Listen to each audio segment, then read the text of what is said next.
Okay, can you hear okay? Yes, perfect. Good. Thank you. Yeah. Good. So I liked your email. It was quite amusing. Yeah, But it seems as though you're very clear. it's really, yeah. I don't think I could wait till our call.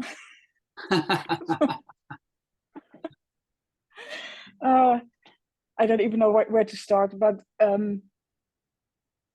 from your message, the words effortless being, I don't even know which video was the first one I saw.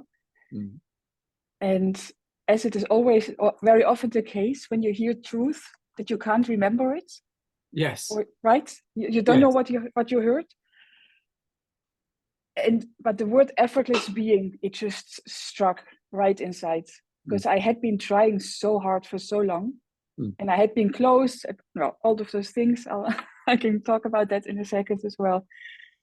But it just clicked. It was like effortless. Oh, and that was there. Before there was just too much tension and straining. Yes. So there was looking at the awareness, I thought. Yes.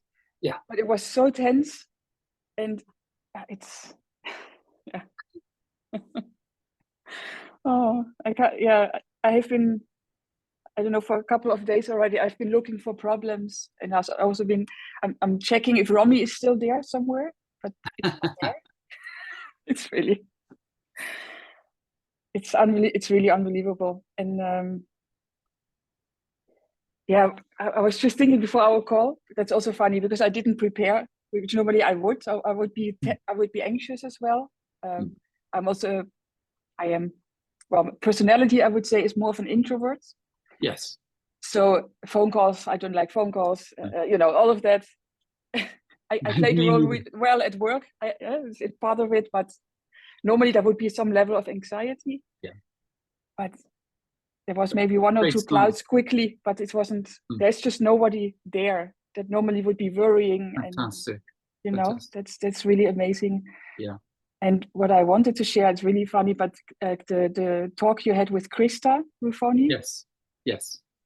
That was already after something got softened from listening to you and hearing the effortless being. But I was driving to work, and it was at the very end, and it wasn't even self-realization topic, right? It was just a regular call, but I just wanted to hear you again, so that's why I listened. And then she said, and she was really like almost outraged by it. She was like, "Yeah, but you are already it. Like, you are it already." And I was laughing in the car. There was laughter. It just didn't stop. It was unbelievable. I mean, it's nothing that nobody else hasn't said before somehow. But it seems really outrageous that we haven't noticed it. Really, doesn't it? It's just unbelievable. It's unbelievable. And now I hear myself say the same things that annoyed me so much in all those years. That hearing other people say them.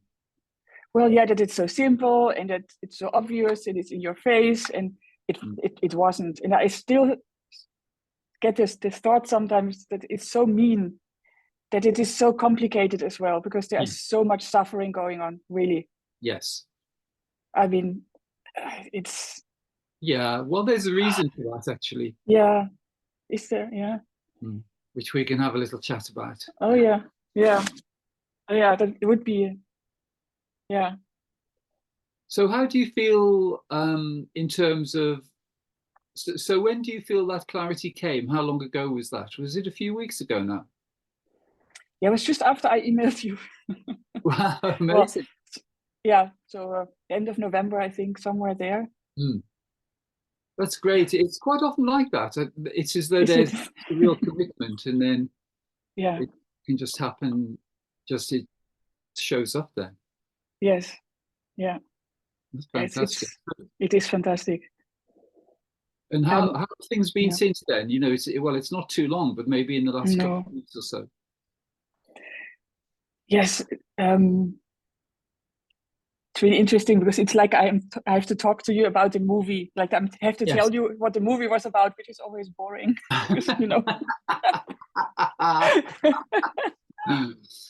So funny. something I just wanted to share, and it's also part of how it has been going. You were mentioning John Wheeler and what made you realize, and of course I checked the podcast, the radio. Yes. And I was like, oh yeah, okay, the same things I've heard for so many times, and it didn't somehow get in, but I already had the effortless being from you, so Yes. And this is really weird, but John has the same voice that Kurt Cobain had. Oh yes.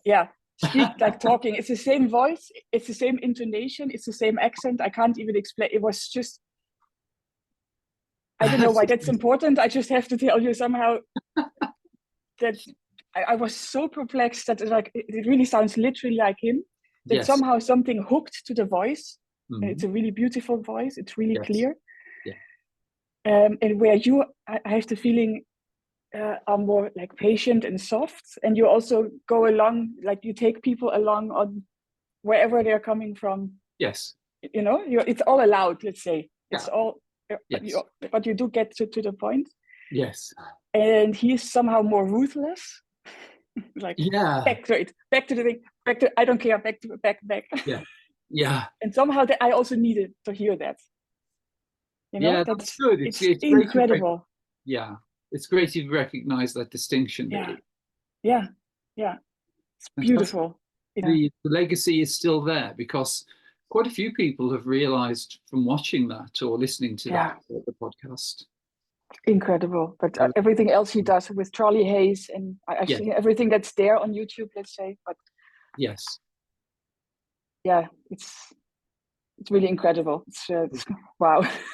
Well, John is, as you say, he's very ruthless, and it's the most simple approach. I guess things are slightly different because I tend to address the human realm of experience as well. So, I look at ways to alleviate suffering, for instance, and that was really following realization.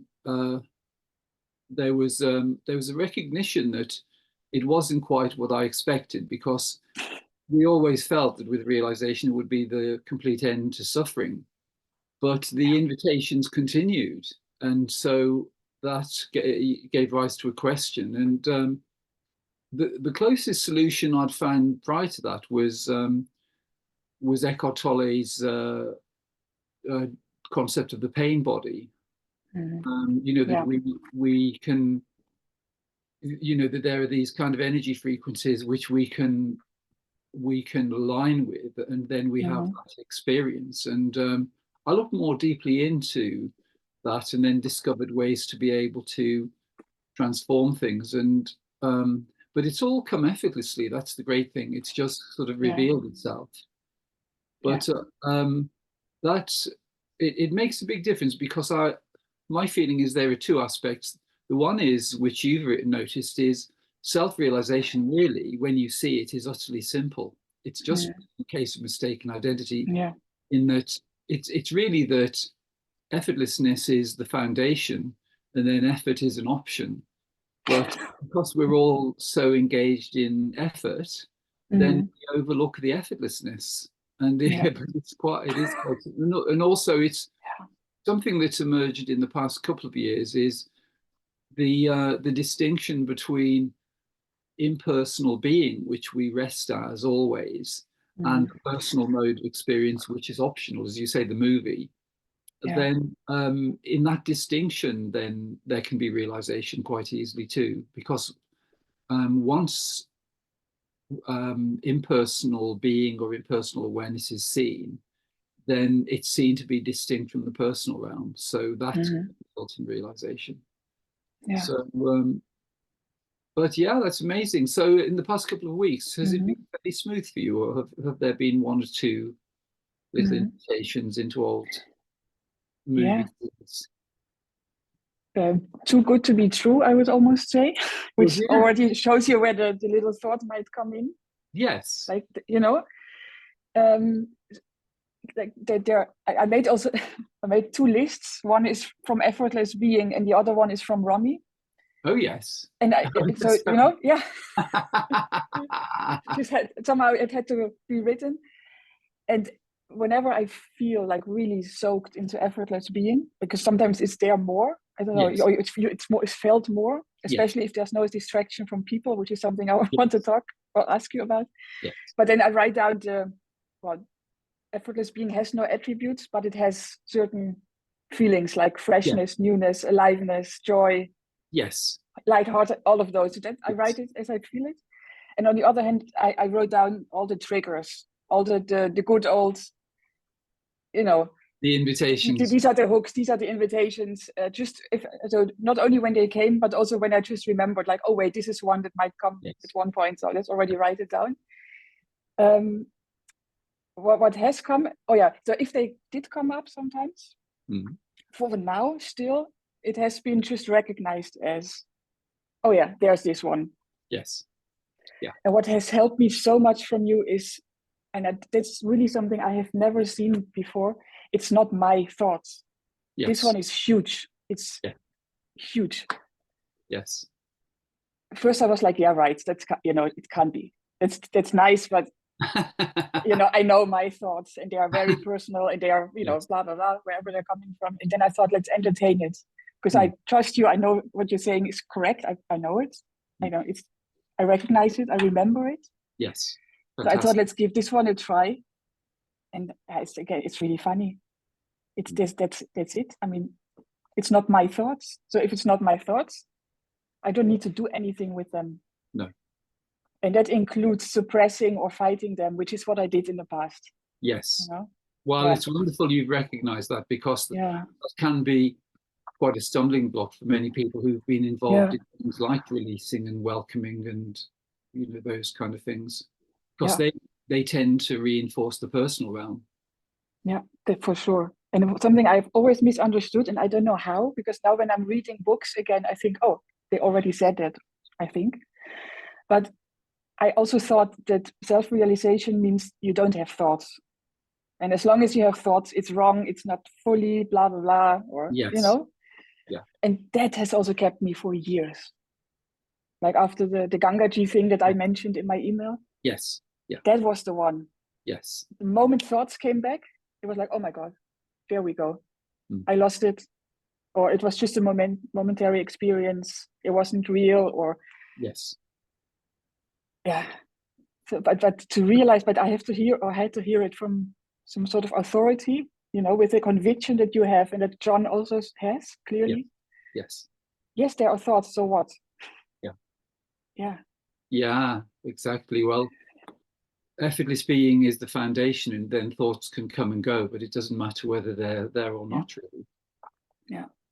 But something I'd just like to mention. So in terms of our true nature, so our true nature is attributeless being. So that is just like a field of infinite potential. Effortless being is another way of describing the body of wisdom. So are you familiar with the koshas?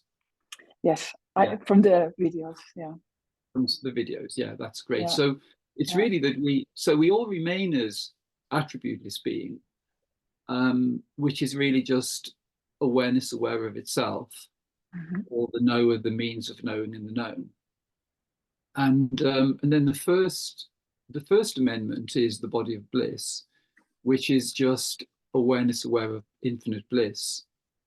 The next kosha is the body of wisdom or effortless being. So the difference between our true nature, which is attributeless, and the body of wisdom is the body of wisdom is still an infinite field, as the body of bliss is an infinite impersonal field. But all forms arise within the body of wisdom. So all thoughts arise within the body of wisdom, all emotions, sensations, perceptions, everything we're aware of is actually arising within the body of wisdom. And it's all arising effortlessly.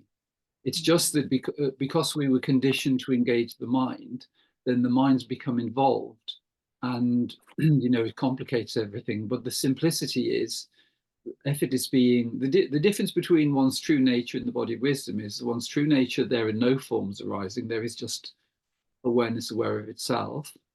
And then effortless being is where all forms can arise. So it's the sort of practicality of being able to function from one's infinite nature while engaging in the world, because forms can still arise. So the thoughts can arise. There could be effortless impersonal awareness of a busy mind, or effortless impersonal awareness of a quiet mind, or impersonal awareness of an emotion, or impersonal awareness of no emotions. Yeah. So you know that already. I didn't really need to tell you that, but yes. Because what I don't, is it happening simultaneously, the body of wisdom and the body of bliss, or is it like a different? Well, they're available. They are available, and they tend to overlap. So with so the way it tends to happen is we kind of we lose the fascination with the dualistic realm. So the dualistic realm is the mental, emotional, and physical combined. So that's like a self-contained structure, really. It's like a matrix. Yeah. Whereas the body of wisdom and the body of bliss, they're described as being independent, but actually they're very close.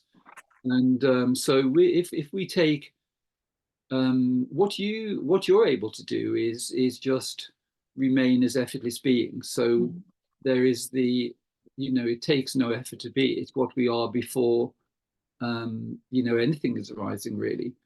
But then it tends to be that the option with effortless being is that we move more towards feelings which are enhancing. So it tends to be more towards feelings of unity or love or compassion.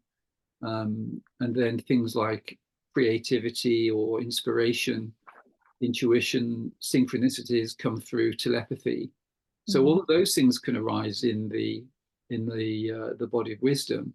But then as we have experiences of unity, so really with unity consciousness is very simple. So in this moment, it's really just noticing that actually you're remaining as an infinite field of effortless awareness and beingness, and all forms arise within that. So everything is arising within you in reality.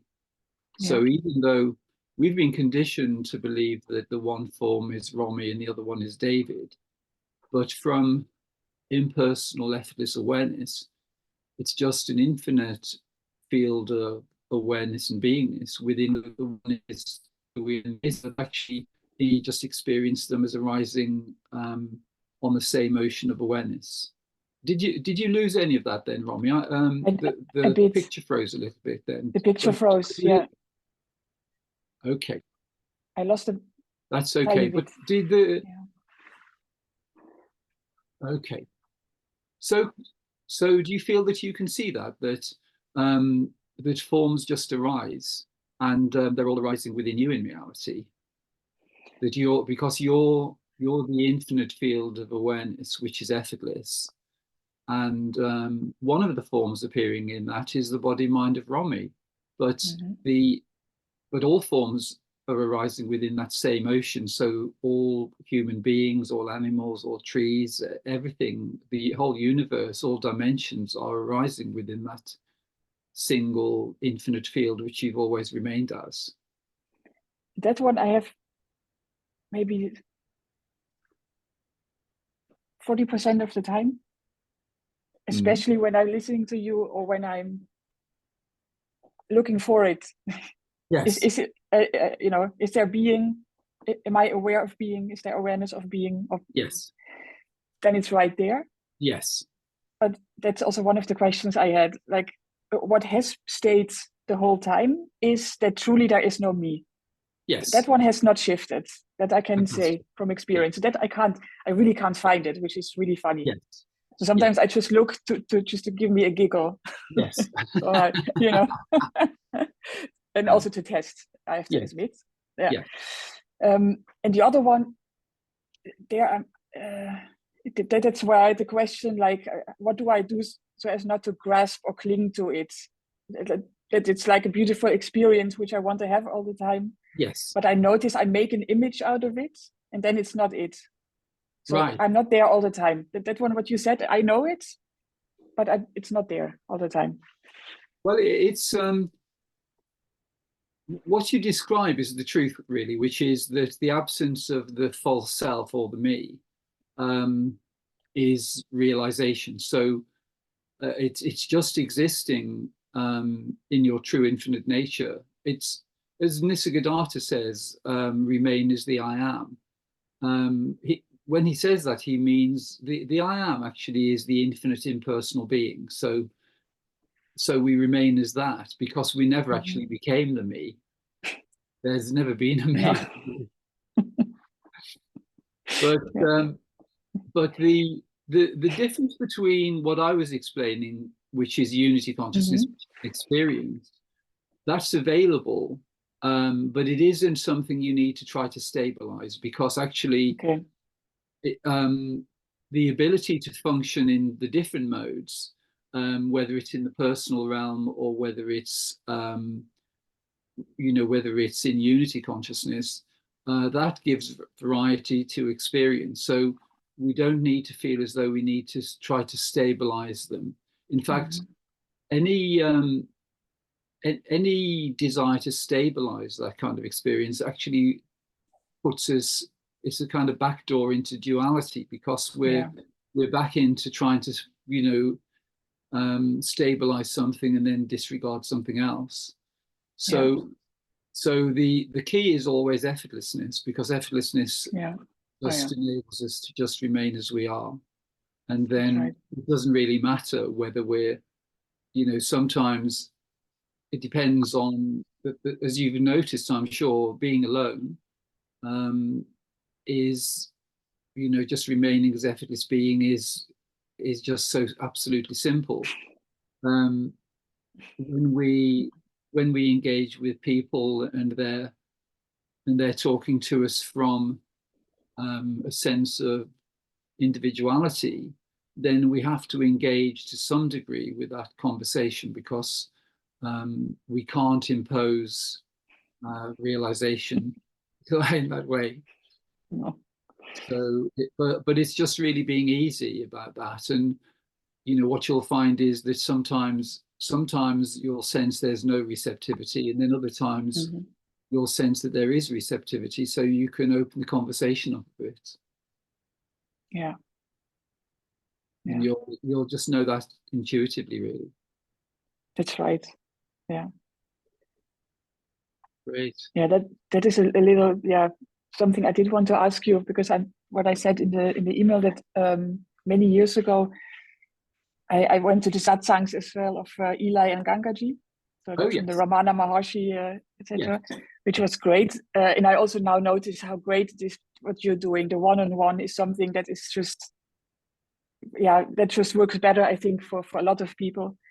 Because once you're in the whole group of people with the satsang, and you get this whole entourage and the whole, there's a special high being walking in, and there are always people close to them, the disciples, that don't let you get close, and they want to sit in the front, and fighting who can put the flowers on the table. And I saw that a couple of times, and I had to stay away. I was like, that can't be it. And it's always a bit of a show element, right? So if someone is asking a question, they have to go on stage, which is uncomfortable. And there's a performance going on, and there's the teacher and the student, and so that one didn't quite work. But what I did have from listening also to Gangaji and reading books, etc., there was something back then where, but it was, I don't know. I'll just say how it was. I did question the I thought back then from Ramana Maharshi. I was really like, what if? Could it be that the I thought, like, what is that actually? And that's what did bring me to certain, like, so I had the same realization, however you would call it, back then. Also no problems, etc. But then there's fear I currently feel sometimes popping up, is back then it really looks like I did lose it. So, talking to people, getting into the world, and then at one point you wake up and you think, oh, it was a dream, or it wasn't real, or how, I don't know what happened. So there is some fear currently that this will happen again, because it took like 10, 12 years to be here now with you.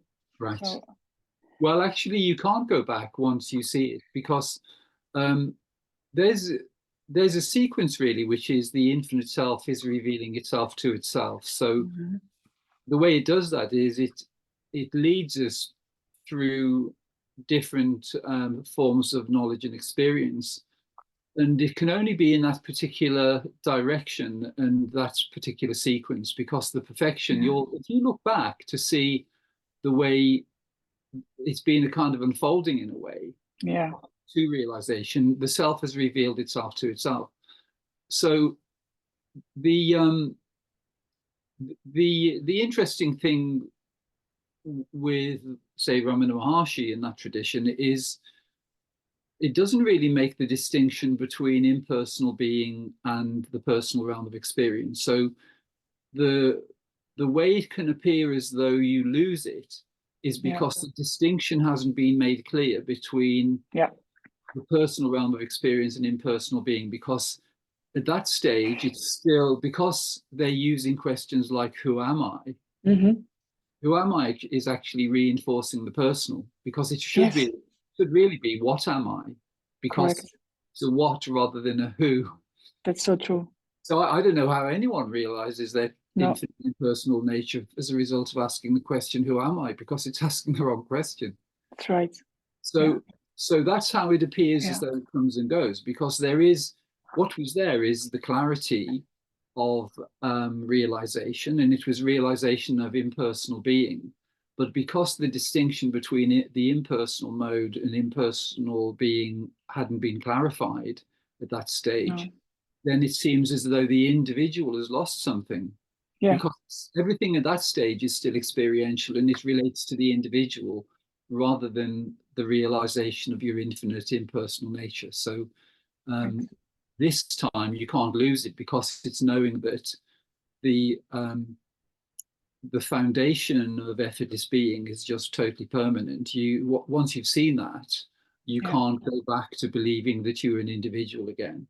But you can, it's paradoxical in a way, because you can still step fully into the role of Rommy. So when Rommy is with her friends and family and people that you love and people you know, you can still play that role.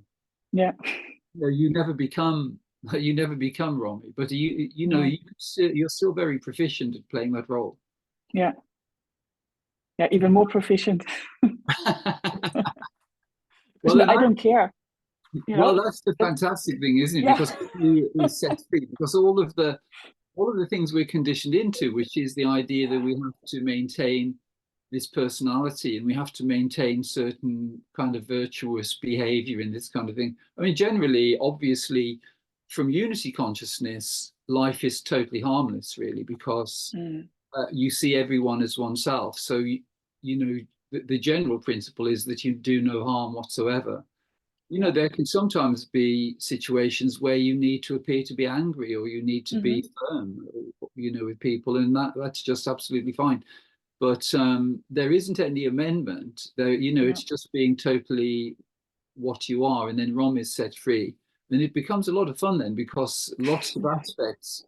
I sense that with you, actually. There is some, there's a slightly naughty side, which is just fun. And it's nice for that just to be totally free, really. And there's no residue. That's also a nice thing, So exactly. Something happens and there's a response, and I'm like, oh, that's interesting. Or it's and that trust is getting more and more. Yes. That's something I found really difficult. That you were saying, there is really no decision maker. There's no thinker. That's what I saw clearly. Yes. There are thoughts, and thanks really for saying no, not my thoughts. They're not personal. That was it. But then that was like the decision. Come on, that can't be. So I tested it, and I just didn't decide. I didn't decide anything. So when a question was asked, I just stayed quiet and to see what happens. Yes. And the decision always came. Fantastic. It's really interesting the way you describe experiences along the way, because even even the things you described when you were in the group meetings, that feeling that you didn't really want to buy into the idea of kind of specialness and hierarchy and that kind of thing, that you knew then. So it's really your intuition which has guided you right the way through. Wow. So that's actually the thing that is completely reliable, and it's even more reliable now.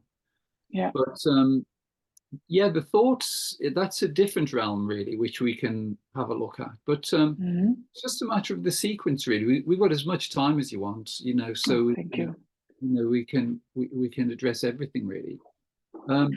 So the the way it became apparent that the thoughts aren't ours is experientially really, because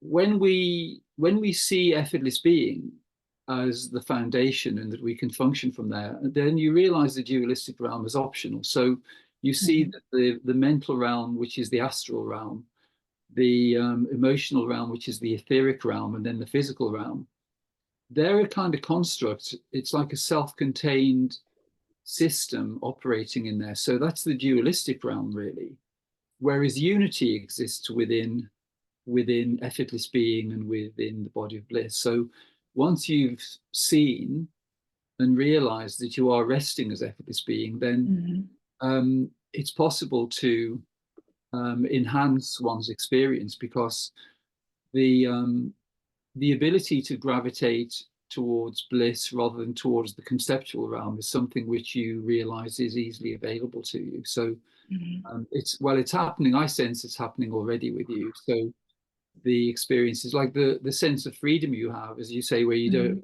care about trying to maintain any consistent image or anything, which is so freeing. It's funny. Yeah. But there are certain things. There are certain portals really into the realm of bliss. So they tend to be things like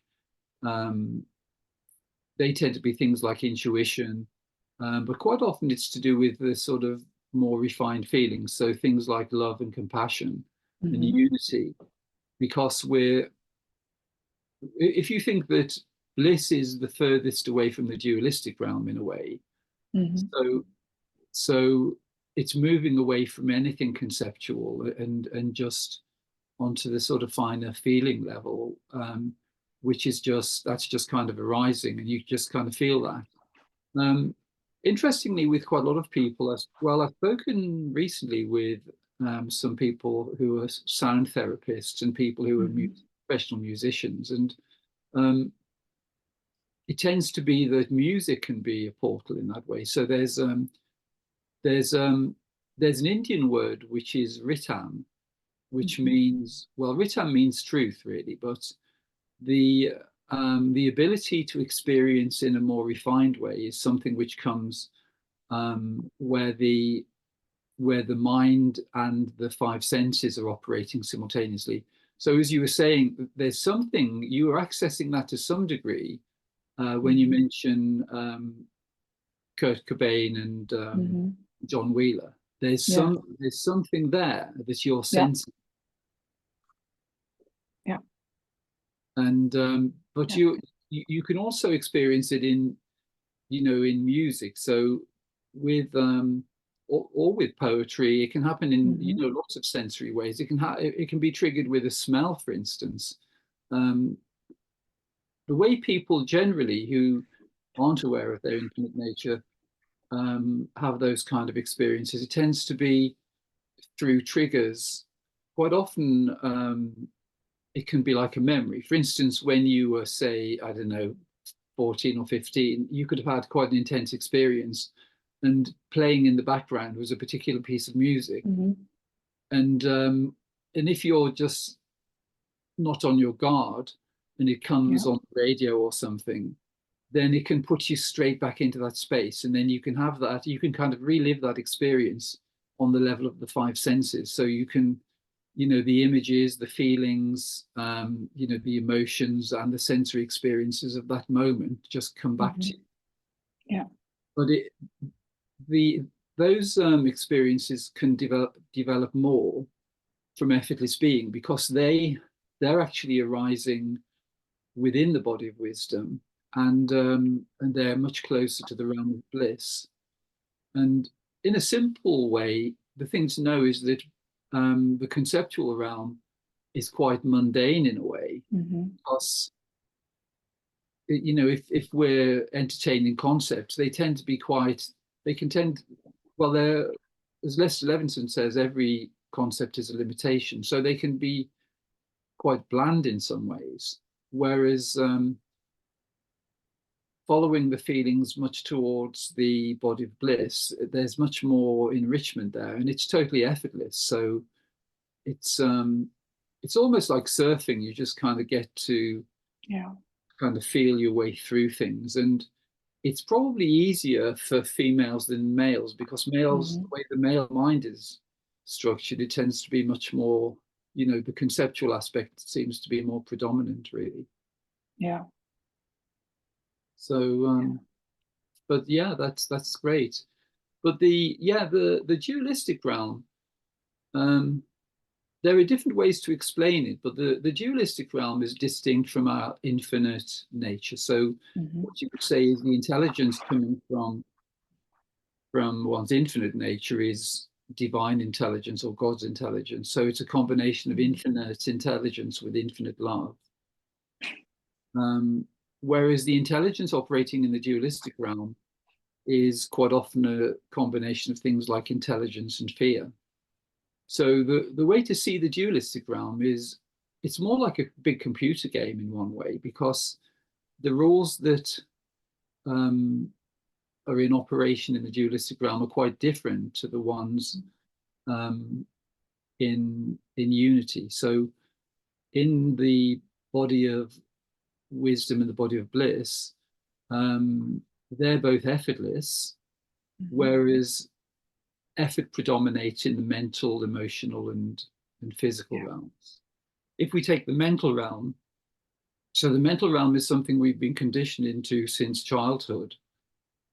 And so it tends to be comparison and that kind of thing. But we can feel it energetically, like, so if we take intuition can result in things like a feeling of expansion, whereas the mental realm can take us into limitation, and there can be a feeling of contraction, with certain thoughts and certain invitations. But it is the dualistic realm is a self-contained energetic construct in a way. So so when we're in there, because it involves effort, there are certain things at play. So with the establishment of effortless being, what you find is effortlessness finds its way into the mental realm. So we're not so engaged with the polarities. So, well, as you notice, like the way I have conversations, I never really get into opposition with anyone. Sometimes people say something that I don't agree with, but I tend not to be, aggressively kind of firm about it. I just kind of let it go, because in some ways, just maintaining a sense of ease is more important than, because the thing is with concepts, they're all variable in a way. But in terms of our own experience, the mental realm is something that you find effortless being finds its way into that. So it isn't so necessary. Sometimes there are patterns. So within families, you find that certain characters in one's family, they have, they can have, or friends we have, they have quite a big investment in some kind of belief or something. And it isn't necessary really to get into conflict over those things. Sometimes it's necessary to be firm and explain, but then just to let it go. But with the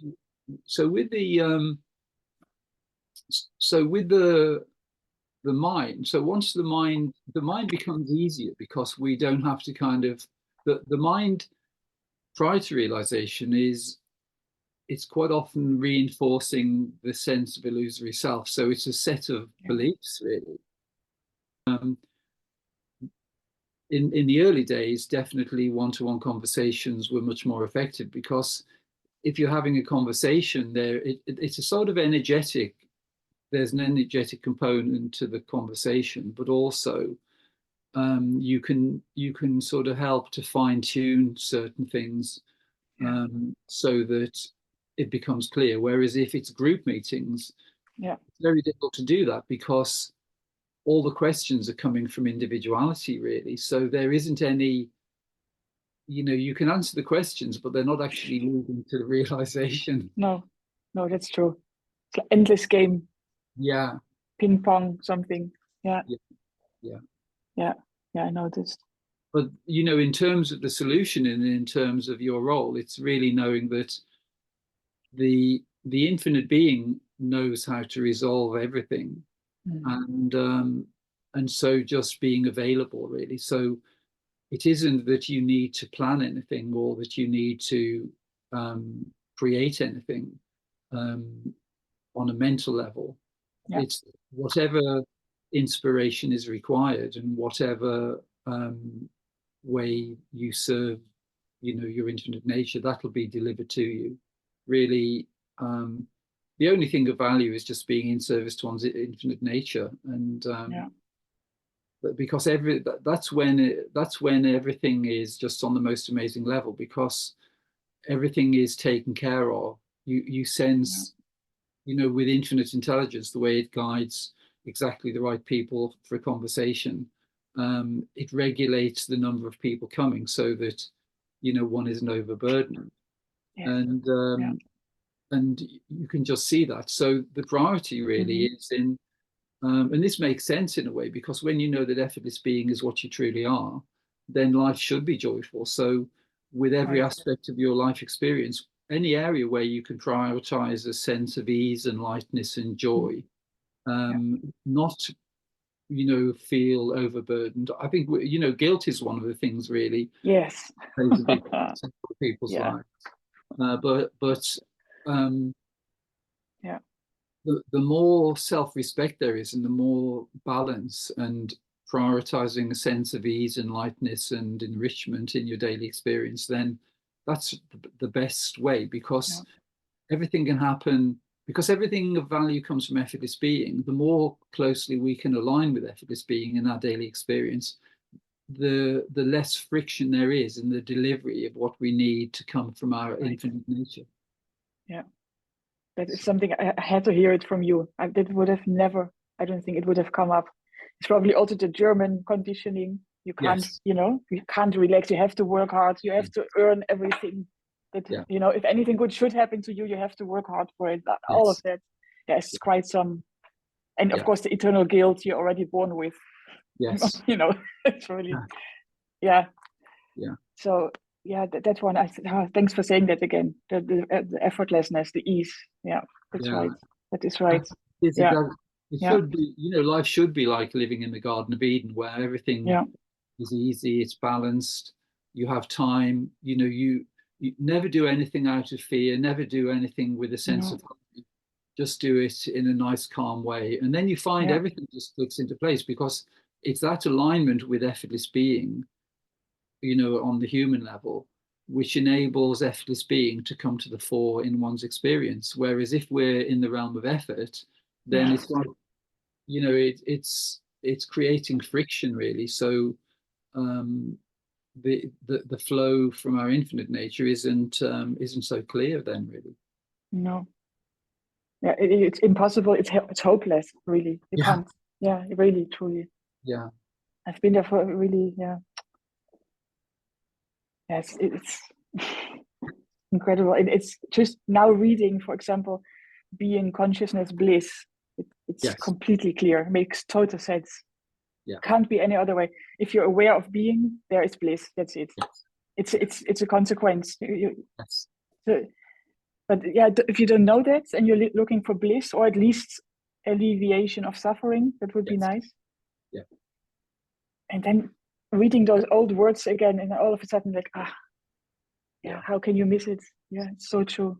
and that is in a way it's effortlessness as well.